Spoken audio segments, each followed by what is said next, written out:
Para suster, Bapak Ibu dan saudara yang terkasih,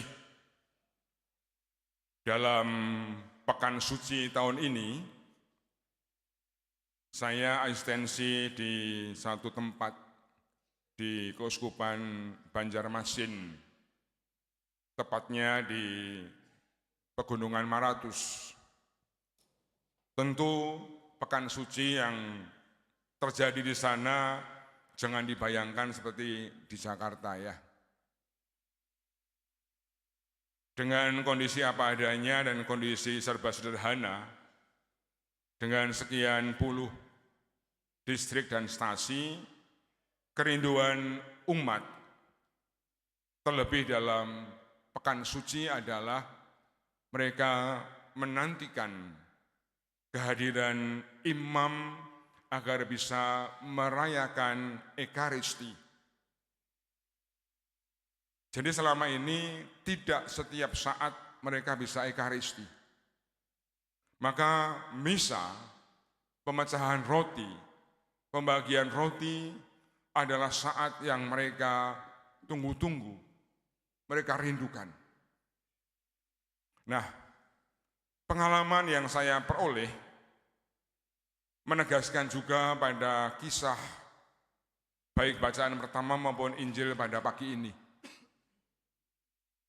Petrus yang dahulu menjadi pribadi yang ketakutan ketika berhadapan dengan salib, penderitaan, karena kebangkitan, karena peristiwa kehadiran Tuhan, menjadi Petrus yang berani untuk berteriak dengan lantang untuk mewartakan bahwa Yesus adalah Mesias. Yesus adalah penyelamat. Itu buah dari peristiwa kebangkitan yang oleh kita diingatkan terus, dikenangkan terus, bahkan selalu kita dalami dalam peristiwa Ekaristi, di mana peristiwa Ekaristi adalah peristiwa kebangkitan, peristiwa Yesus yang bangkit menebus kita, memberi kehidupan lewat Ekaristi itu. Sehingga bagi Petrus tidak ada alasan untuk tidak mewartakan sebuah kebangkitan. Bagi Petrus kebangkitan adalah keharusan yang harus disebarluaskan, meskipun harus menghadapi banyak persoalan, banyak tantangan, banyak penderitaan. Sebagai seorang murid, mewartakan Yesus Mesias, bukan sekedar nabi, bukan sekedar guru, namun pribadi yang menebus adalah kewajiban iman yang ia yakini karena ia murid-murid Yesus. Apa yang dialami Petrus juga menjadi apa yang dialami dua murid ketika mereka dalam kondisi frustrasi. Kerinduan dua murid ini adalah mengharapkan Yesus yang hebat, Yesus yang menyembuhkan, Yesus yang memberikan banyak mukjizat, Yesus yang membebaskan mereka dari kekuasaan Roma waktu itu. Namun mereka putus asa, menjadi ngelokro, pulang ke kampung halamannya kembali karena melihat Yesus yang disalib. Bagi mereka harapan telah pupus. Namun kita melihat ketika kisah itu berlanjut di mana Yesus memecah-mecahkan roti dan sebelumnya menceritakan tentang kitab suci, hati mereka berkobar-kobar. Dan pemecahan roti itulah yang kemudian membuat mereka menjadi pribadi yang berubah.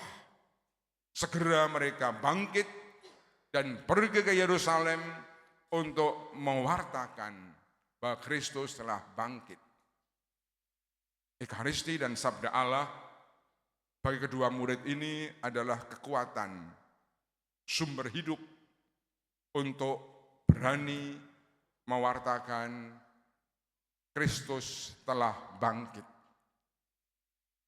Bapak Ibu terkasih, para suster dan saudara-saudari yang tercinta, kita juga baru saja merayakan Paskah ya. Mungkin juga panitia Paskah belum selesai laporan.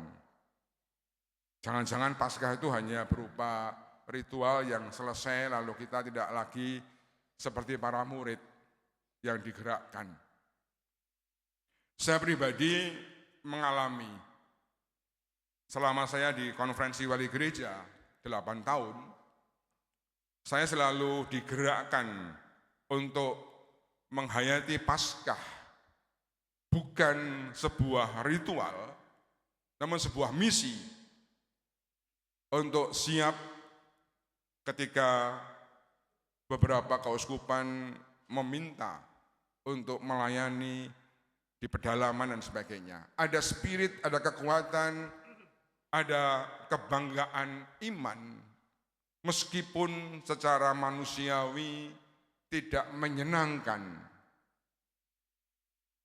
tidak nyaman, bahkan secara materi rugi, namun spirit itu tumbuh dan berkembang bahwa Paskah adalah sebuah misi, sebuah pernyataan Kristus bangkit yang harus diwujudkan dalam hidup kita. Terlebih dalam konteks sosial menjadi nyata. Nah, kalau kita perhatikan medsos, mengapa Bapak Suci berani melawan politik Trump? Bukan karena soal gereja harus berbeda, namun gereja punya tanggung jawab bahwa misi kebangkitan adalah membawa kehidupan, bukan membawa kematian, membawa harapan, bukan kesuraman. Maka bagi Bapak Suci, tanggung jawab kebangkitan, tanggung jawab Paskah adalah kehadiran gereja yang selalu mengunggulkan kemanusiaan harus kita bela, kita pertanggungjawabkan di hadapan Allah. Dan itu ciri orang-orang yang hidupnya dari sabda dan ekaristi. Menjadi pribadi yang selalu punya tanggung jawab bahwa nilai-nilai kemanusiaan adalah nilai yang kita perjuangkan karena kita ini dipanggil untuk menjadi orang-orang yang bangkit. Secara personal kita bisa merenungkan, oh ternyata menjadi pribadi yang merayakan kebangkitan adalah menjadi pribadi yang bertumbuh, pribadi yang berkembang dan berbuah. Saya pribadi merasakan, buah yang saya rasakan adalah ada semangat, ada spirit untuk semakin rela, semakin berani ketika ada tawaran-tawaran untuk misi. Minimal merasakan pekan-pekan suci di tempat-tempat di mana orang merindukan ekaristi. Meskipun secara materi kita menderita. Ketika saya di Papua misalnya, ya sudah, di stasi itu dengan apa adanya. Mandi pun air hujan, ya kan? Makan ya apa adanya. Namun bukan soal itu. Ada satu semangat bahwa kehadiran gereja yang menebus terlebih kekuatan ekaristi harus disampaikan. Karena memang itulah kita semua. Dan semoga dengan Paskah yang sudah kita rayakan kemarin, dan ini masih dalam rangka pekan suci, dalam arti pekan Paskah, kita juga menyadari, oh benar juga, bahwa Paskah untuk saya adalah menjadi kehadiran yang sungguh membawa nilai-nilai kemanusiaan. Pribadi yang bertumbuh, pribadi yang berkembang dan punya buah. Bahwa cinta kasih, kebangkitan hidup adalah harus saya wartakan di seluruh penjuru dunia. Tuhan memberkati. Amin.